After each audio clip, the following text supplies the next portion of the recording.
Modeling things in Blender is easier than you think. You know, you should watch my previous videos on Blender before watching this one, if you haven't watched that before. So, now, let's learn some basics before jumping directly onto the modeling stuff. So, when you start up a new Blender file, you'll be presented with three objects: a camera, a cube, and a lamp. What is a camera does? It just shows which thing's gonna be rendered when you press a render button. Now comes the lamp. A lamp, well, as the name suggests, it just gives light to the scene. Then comes the cube. Well, it's just an object that you can see. Now let's learn about deleting an object, because sometimes you really didn't need an object if you think that you don't need an object. So to delete an object, you need to select that object with left click and press right click and go and choose the delete option. Now let's add an object. To add an object, go to the add on the top. Under the mesh category, choose anything you would like. So I'm going to be adding a cube again. Now let's delete the cube using shortcuts. So I'm going to be pressing X and this window will pop up. After that, just click on the delete and the object will be deleted. Now let's add a monkey. Now you don't need to go on the add for doing that. You just press Shift A on the keyboard and this window will pop up, and now you can choose mesh and go and add a monkey. Now let's learn about moving the camera. To zoom in or out, you just need to do the scrolling. Mouse scroll up for zooming in and down for zooming out. And for rotating the camera, you just need to press the middle mouse button and then drag on the window.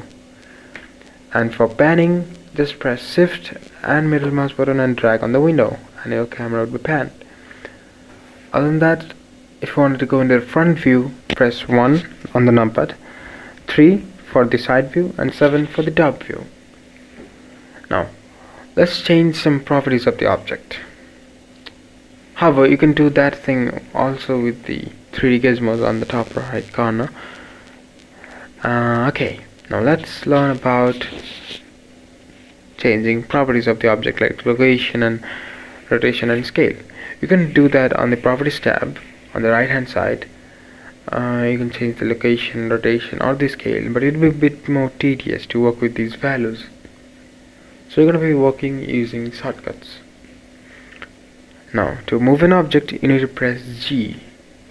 Well, G is for like grab, so that you can grab that object. Now you can move it along any direction you want, and if you just particularly want it to move in along the Y axis, you can press Y, or X if you want it to go along the X axis, and Z. You can also rotate an object by pressing R and it will be rotating. The same thing applies for rotate. You can rotate along the X, Y or Z axis. Then comes the scaling. To scale an object, just press S, and the same thing as rotation or grabbing, just press X, Y or Z, or just don't press anything and it will be scaled proportionally. Yeah, each object in Blender is made out of polygons, lots of polygons. The more polygons you'll have, the more high res the model will be, and the more performance your computer will need to run that thing. At least if you don't have a machine. Thing is, you can't really change these vertices right now because we're in an object mode, so you can just only grab that object, move it and scale and rotate this thing. Other than that, you can't really do anything. So you need to go into edit mode. You can do that by going on the upper left corner of the screen and select edit mode there, or you can press tab while selecting that object. Now while in edit mode, you can select the individual vertices with normal left click, and you can grab with G and move them, and you can create some weird shape with that. And yeah, you can also select edges by going over on the upper left corner and select that edge select mode, and you can select individual edges. Now if you wanted to select a face, you need to go again on the upper left corner of the screen and select that face select mode. Yay! So with that being selected, you can now grab an individual faces and you can move them or scale them or rotate them as you normally would with an G, R or S keys. Now once you have finished your modeling, you can tab again and you'll be out of the edit mode. So let's model that cup now. Now I'm going to delete the default cube and add a new mesh. It doesn't really matter, you can model that cup using that cube, but I'm going to be using a cylinder because that's pretty much closer to a cup than a cube. Now let's add a cylinder, and this is the resolution. You might think that, hey, I want the high poly, gut busting, smoothest cup ever made. So you might want to just crank it up to 100, 200, but no, don't do that. Don't. You're gonna be handling lots and lots of polygons and lots of vertices, and it will be much more complex, and sometimes it may be confusing sometimes. So we don't need to do that. Instead, we'll use a low poly one, and after we will add a modifier which will create a high poly mesh from that low poly one. So I'm going to be going with 10 vertices. I'm going to press enter, and we have a cylinder. Now let's add the modifier. Go over to the modifiers tab on the right hand side and add a subdivision surface modifier. Now I'm going to crank this value up, and you can see that it's not looking like a cylinder anymore. That's because of the subdivision, but it's now a high poly mesh rather than that flatty kind of look. So let's learn about the subdivision and what that does. Subdivision surface modifier. What it does, it takes 3 nearby vertices and kind of guesses that where the other vertex would be, and kind of smooths that out by adding more and more vertices to the geometry, like showing on the screen right now. Now don't go too high and crazy on Subdivide, because it would be much more performance intensive if you go too high. Just give a moderate amount of Subdivide, like 3 or 4 times. Sometimes 5 is enough, but I don't think you need more than 5. Just do experiment, you will learn by yourself. So let's go and model that cup. You can disable the modifiers without closing this by clicking on this icon, and you can see the actual geometry and work with that. So I'm going to grab the bottom face. Make sure you're in face select mode, by the way, and grab the bottom face and scale it down by pressing S right around here, and let's add the subdivision modifier and see what it looks like. Yeah, it kind of getting the shape, but still it doesn't have that hollowness inside of that, and for that we need to learn about extruding and insetting faces. Let's learn about extruding and insetting faces. While in edit mode, I've selected a face. And what I'm going to do is go on the left hand side and select the extrude tool. Now you can see that orange kind of thing here. You can just drag it and the face will be extruded outwards. Now let's learn about the inset. On the left hand side we have the inset tool. So while selected that, now let's go and select the edge of a face, and you can see that we can drag this down, on the left side, and you can see that the face is insetting. Now let's do that using the shortcuts.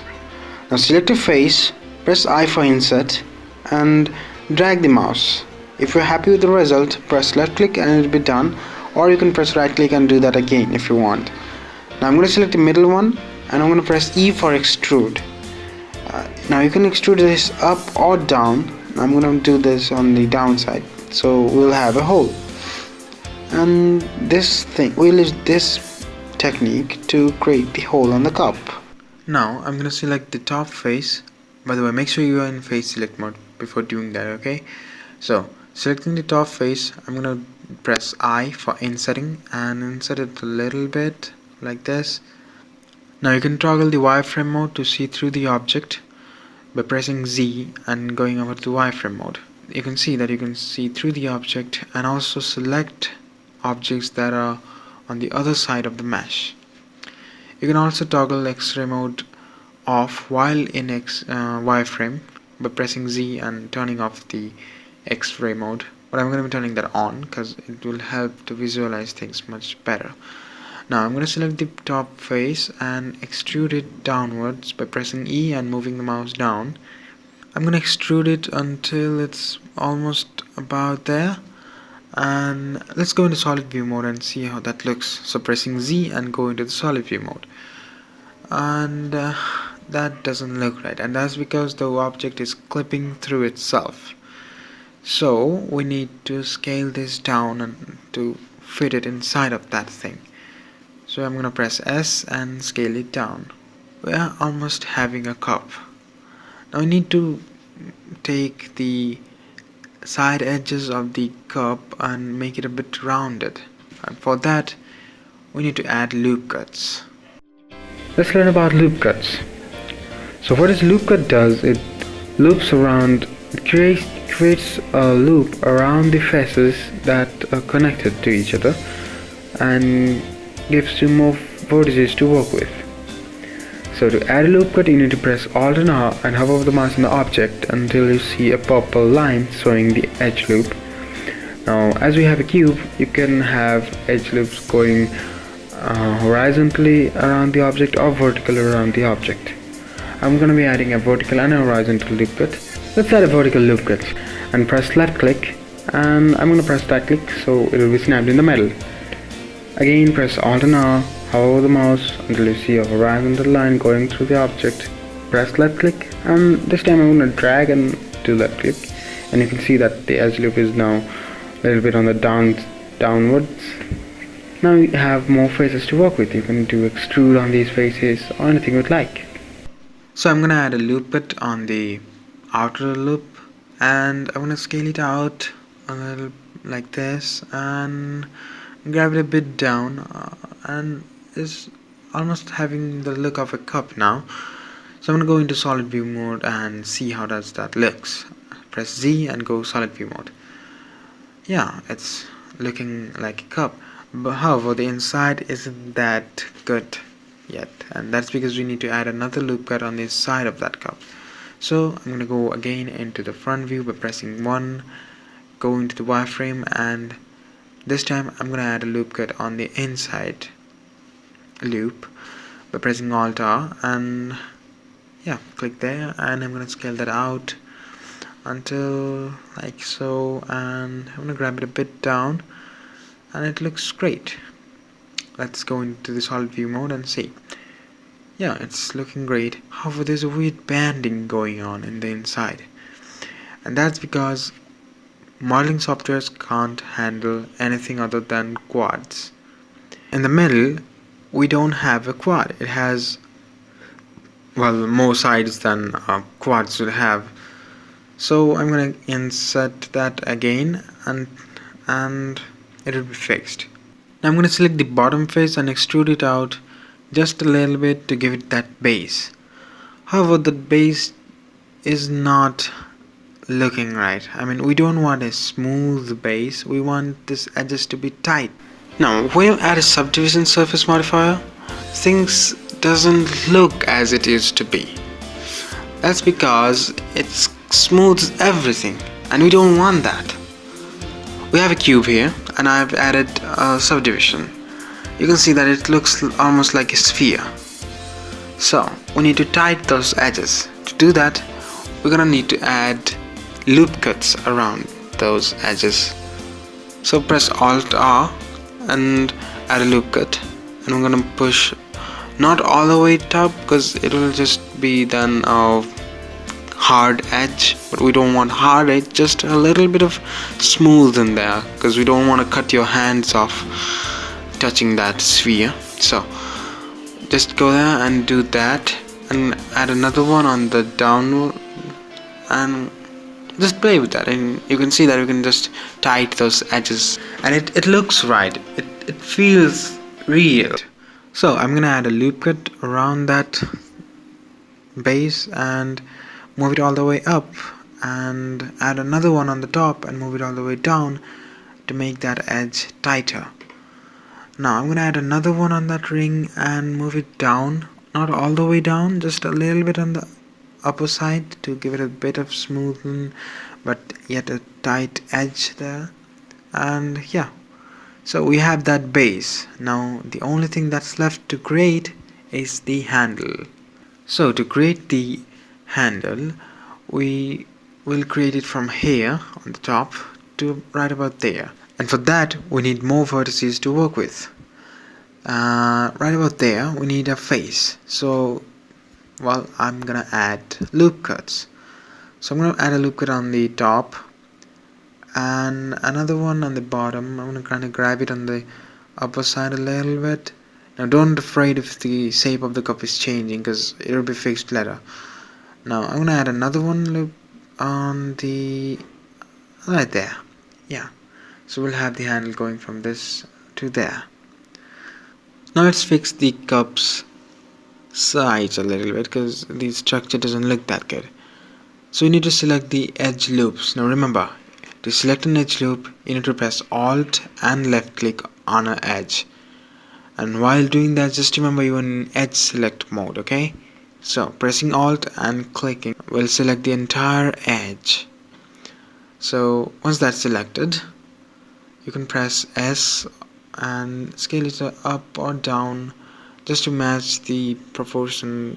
And yeah, I'm gonna select these edges and kind of scale them to fit as I want, and that's it. The cup is now looking a bit better. Let's do the handles. For that I'm gonna select this face over here and go into the side view. Remember that your views are properly lined up, because if you mess that up then you will end up getting a weird handle. So I'm gonna extrude that out, rotate that face and extrude again, rotate that, extrude again until I reach towards the end. You don't need to be precise, because you can change these faces later on to match the handle. Let me show you something.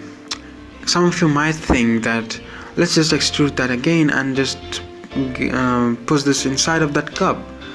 Well, it will create that handle, but it doesn't look that right. I mean, it'll just clip through it. So instead we need something else. We need to create the faces around the whole handle and the cup. So let's create faces. So to create face we need to select 4 vertices and pressing F. I'm going to do that for all the 4 sides, but still something's not quite right yet, and that's because we have left 2 faces inside of that thing. So I'm going to press Ctrl Z and delete those 2 faces by selecting those faces and pressing X and deleting only the face. Now let's add those faces again, and yay, we have that perfectly smoothed out thing. Now I'm gonna grab these 2 faces and just quickly turn off the subdivision surface modifier to show you guys what I'm really doing. So now I'm gonna delete the faces, so pressing X and selecting only faces, and that will delete the faces only. Now I'm gonna select the vertices selection mode and create faces, selecting these 4 verts and doing this for all the other vertices, and voila, you have a handle.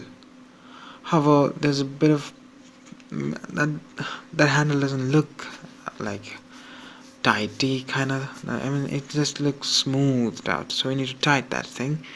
So we'll add a loop cut there, and yay, we have the cup. And I need to do a bit of minor adjustment there. And finally, we have modeled that cup from scratch. Yay! Now in the next video we will do the materials and the texturing things. So yeah, and also I'm gonna be making games in future using Unity, so stay tuned for that. Other than that, thanks for watching, and please make sure you hit the subscribe button. It helps a lot. Thank you.